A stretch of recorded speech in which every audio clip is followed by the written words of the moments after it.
Mari kita merubah perilaku kita untuk menyesuaikan dengan lisan kita yang mengatakan kita cinta Nabi.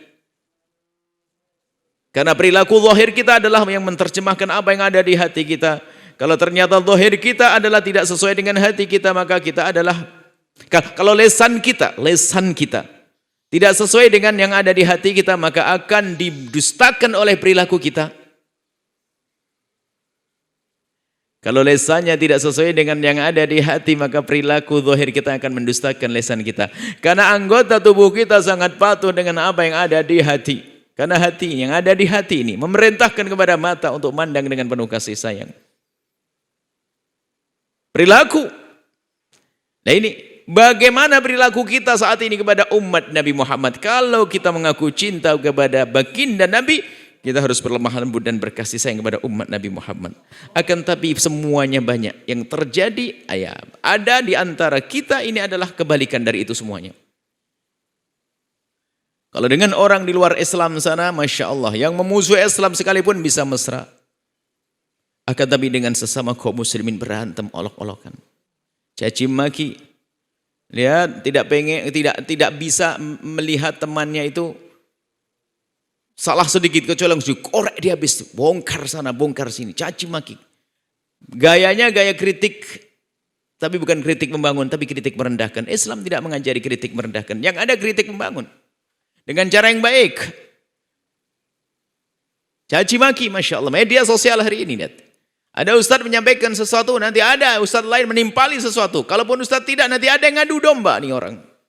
Nempelkan video ustadz ini dengan ustadz dijejer seolah ustadz ini berantem. Masya Allah.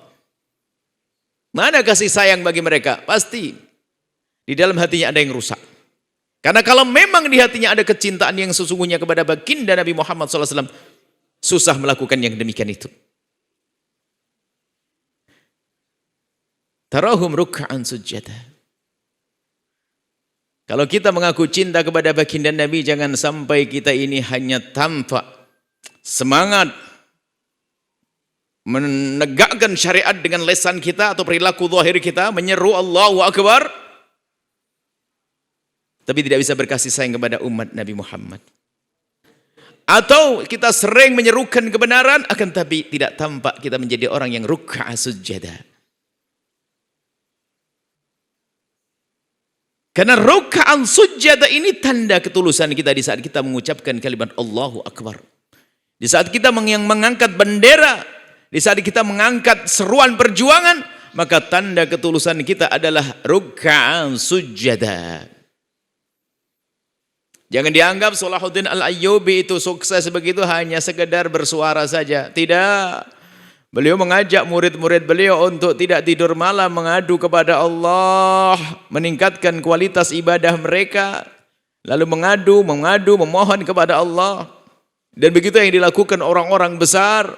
Bukan hanya sekedar kita bersuara, akan tapi sujud kita tidak ada. Bahkan bisa jadi kita ini hanya orang action, berperan di panggung saja, agar kita dilihat oleh seseorang, oleh umat, oleh media, kalau kita ini adalah pejuang, berani menyerukan kebenaran tapi di lisan saja, tapi ternyata hati kita tidak rindu kepada Allah Subhanahu wa taala. Tanyakan kepada diri kita sendiri. Siapapun yang sering menyeru kepada perjuangan, apakah itu dakwah atau menyeru kebenaran, amar ma'ruf nahi munkar atau yang lainnya, tanyakan apakah kita sudah menjadi rombongan golongan orang yang ruk'an sujada. Ahli ruku', ahli sujud. Bagaimana sujud kita di tengah malam? Kita harus punya waktu khusus kepada Allah.